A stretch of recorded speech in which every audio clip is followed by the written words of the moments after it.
Hola queridos estudiantes, paso por aquí para decirles que hoy vamos a hacer la última parte del repaso de quinto, así que este es el vídeo número 2 para concluir todo lo que estuvisteis viendo así más o menos importante el curso pasado. Así que vamos a ver qué vemos. Puntos para repasar tenemos prefijos y sufijos, adjetivos, grado del adjetivo, el verbo, los tiempos y los modos del verbo, los verbos hacer y haber, y en relación al verbo también la forma y los tipos. Prefijos y sufijos, ¿qué eran?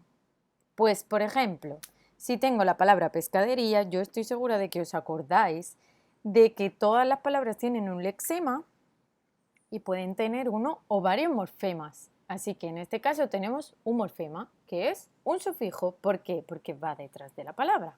Vamos a ver aquí todo esto desengranado para que lo podamos entender mejor. El lexema es la raíz de la palabra y el morfema las partículas pequeñas que se añaden delante o detrás y que cambian el significado.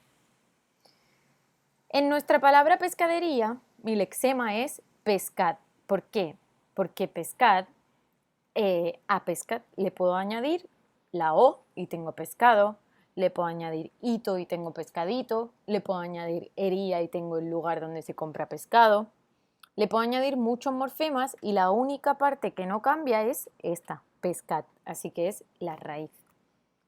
Como morfema en este caso tenemos ería, que indica un lugar, panadería, pescadería, carnicería.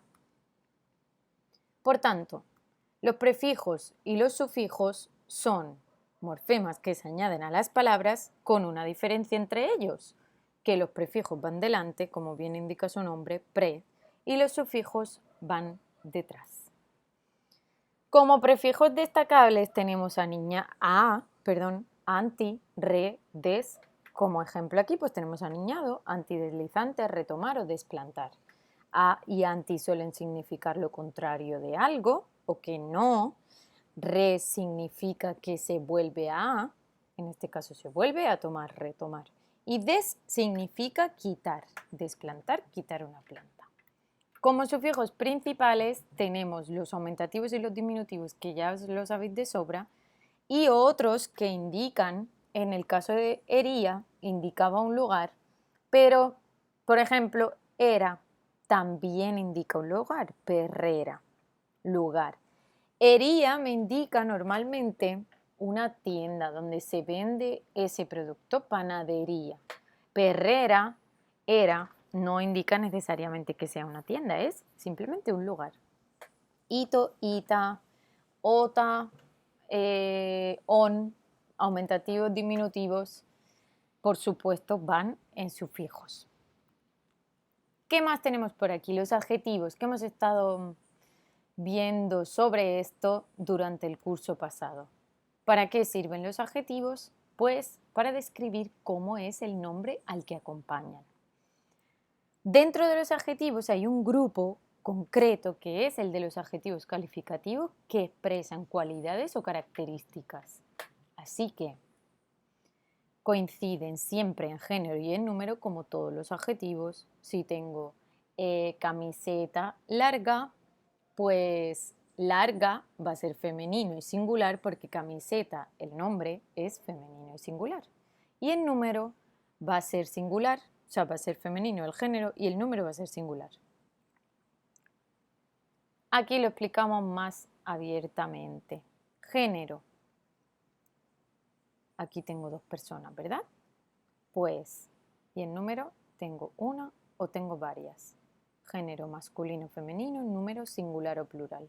Maestra ingeniosa, porque se le ocurren actividades ingeniosas. Maestro ingenioso, porque cambio la O, porque mi género en este caso es masculino. El género del sustantivo el que acompaña es masculino. Ingenioso o ingeniosa es el adjetivo en este caso. El número, la vaca blanca y negra, número singular. Tengo una, la vaca. También es femenino, pero en este caso nos fijamos en el número. Las vacas blancas y negras. ¿Indica una cualidad, una característica, verdad, de este animal? Pues entonces es un adjetivo calificativo y además concuerda en género y en número. Perfecto. ¿Qué quiere decir el grado del adjetivo? Pues vamos a pensar que depende cómo nos expresemos con el adjetivo, vamos a querer decir algo con más énfasis, como con más intención y más fuerza, que si lo decimos de otra. Por ejemplo, en este caso, en grados del adjetivo tenemos 3 grados, positivo, comparativo y superlativo. El grado positivo simplemente describe de manera sencilla cómo es el nombre al que me estoy refiriendo. El comparativo, pues siempre vamos a utilizar en estas oraciones más que o menos que, porque estamos comparando con otro sustantivo. Y el superlativo, la más o el más. Y también se puede utilizar el sufijo ísima o ísimo y, por supuesto, muy más el adjetivo. Vamos a ver unos ejemplos porque así con la teoría no se entiende tanto. Tengo un gato blanco. Señalo ahí la O porque coincide en género y en número.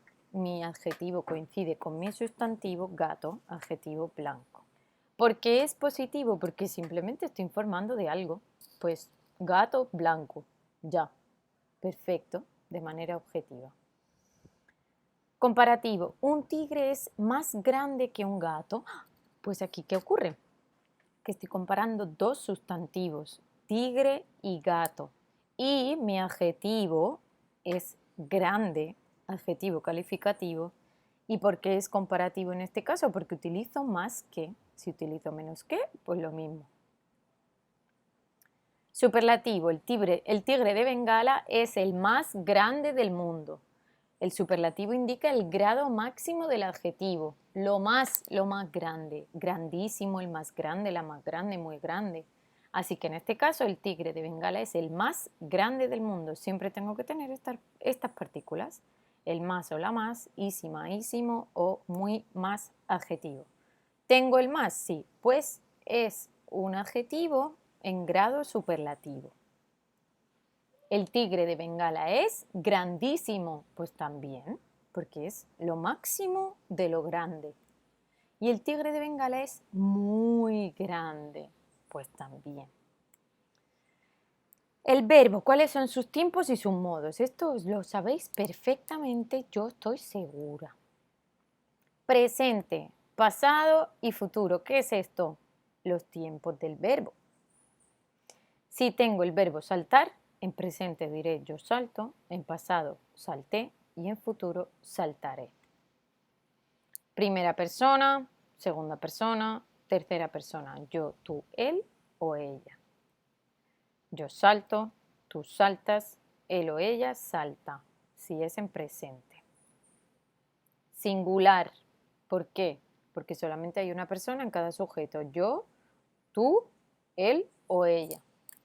Si es plural, pues vamos a tener más de un individuo en cada sujeto. Nosotros, ustedes o vosotros y ellos o ellas. Saltamos, saltáis o saltan. Ustedes saltan, vosotros saltáis, que veréis que yo lo digo mucho. Y ellos o ellas saltan. Los modos del verbo. Pues tenemos indicativo, subjuntivo e imperativo. ¿Qué indican estos modos? Pues vamos a ver. El indicativo expresa una acción real. Son los verbos, en este modo son los verbos más utilizados. Por ejemplo, ahora vamos a ver ejemplo. Subjuntivo expresa un deseo o una duda. Pues esto lo vamos a utilizar, como bien dice aquí, cuando queramos algo como deseosos o tengamos una duda sobre si va a ocurrir o no. Y ahora vamos a ver ejemplos. El imperativo expresa un mandato y estas formas pues son diferentes también. Así que como imperativo que tengo salta, porque te estoy mandando a hacer algo. Salta, tú salta, ¿vale? Si estoy en el grado subjuntivo, pues diré saltes. Para que tú saltes tiene que ser un murito bastante más bajo, por ejemplo. Y en el indicativo, pues simplemente saltas, porque informamos de la situación. Expresa esa acción. Ya ha ocurrido, ¿verdad? En el subjuntivo, como veis, no ha ocurrido. Para que tú saltes, no ha ocurrido todavía, quizás no has saltado. Y en imperativo, un mandato.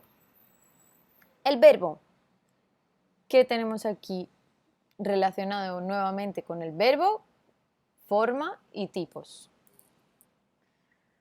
Forma, simple o compuesta. En la forma compuesta siempre vamos a tener un verbo auxiliar más uno principal. Del verbo rugir tendremos como forma simple ruge, el tigre ruge, o compuesta a rugido, porque tiene que llevar un verbo auxiliar, que en este caso es el verbo haber. ¿Qué tipos hay? Pues predicativo, que indica la acción, o copulativo, cómo está, qué es o cómo es. Pueden ser verbos predicativos todos aquellos que no son ser, estar ni parecer. Predicativo, todos los verbos que no son ser, estar o parecer. Copulativos, los verbos que sí que son ser, estar o parecer. Así que, como estos verbos lo único que hacen en la oración, no que no sean importantes, son importantes, pero lo que hacen en la oración es unir el sujeto y el predicado. Están dentro del predicado porque es un verbo, pero unen. No me están indicando una acción, porque si yo soy, el verbo ser no es una acción, yo soy y ya está, no estoy haciendo nada. Pero si yo rujo, sí que es una acción, ¿verdad? El tigre en este caso más bien. Uy, perdón. Entonces, como ejemplos, el tigre ruge para comunicarse, aquí sería verbo predicativo, verbo copulativo. El tigre es el felino más grande del mundo, el tigre siberiano blanco parece de mentira o el tigre está descansando. Las tres últimas son verbos copulativos y la primera es un verbo predicativo. ¿Qué ocurre con los verbos hacer y haber? Pues que a veces tenemos algunos problemillas a la hora de escribir o de hablar. Y resulta que el verbo haber nos indica qué es lo que hay en un sitio. Su forma puede ser simple o puede ser compuesta, como hemos dicho antes. Auxiliar más verbo principal. ¿Por qué? Porque en este caso el verbo haber lo utilizamos para hacer formas compuestas y nos suele servir de verbo auxiliar. Uy, perdón. En la forma simple, pues tenemos ¿qué es lo que hay? Hay fotografías en la clase. Y en la forma compuesta, pues tendríamos un tigre ha rugido, porque está aquí el verbo haber, pero en función de verbo auxiliar. El principal es rugir, que es lo que me da la información. Pues bien, el verbo hacer significa realizar, elaborar o fabricar. Y entonces vamos a pensar en estos ejemplos que tenemos aquí. Hace mucho calor en agosto, ¿verdad? Pues decimos hace. Si hace muchos años que no viajo, aunque muchos años es plural, muchos años no es el sujeto. Así que el verbo hace se sigue quedando así, impersonal. Hace. Hay un gato en mi patio. Hay muchas estrellas fugaces en verano. ¿Verdad que no decimos ein ni añadimos la n? Pues en hace muchos años que no viajo, tampoco añadimos la n. Hacen muchos años no está bien dicho. Cuando tenemos había, que también es del verbo haber, pero en este caso en el pasado. Este fallo ocurre muchas veces. Había un gato en mi patio o había muchas estrellas fugaces en verano. Tengo muchas estrellas, pero el verbo había sigue estando así, no le añado la n. Hace mucho calor, hace muchos años hay un gato, hay muchas estrellas, había un gato, había muchas estrellas. No le voy a añadir la N. ¿Por qué no voy a decir habían muchas estrellas? Pues porque en presente tampoco digo hay muchas estrellas con una N al final, ¿verdad? Digo hay. Pues igual, hay un gato, hay muchas estrellas, había un gato, había muchas estrellas. No coloco la N. ¿Por qué? Pues porque son formas impersonales. Así que hay o hace, hacía o había, hará o habrá. Me da igual que estén el resto de la oración en plural, que si lo utilizo como formas impersonales, es decir, que no hay un sujeto, porque hace mucho calor, pues no hay un sujeto. Hace, ya está. Siempre se utilizan de esta manera. Hay o hace en presente. Y con esto y un bizcocho tenéis el final.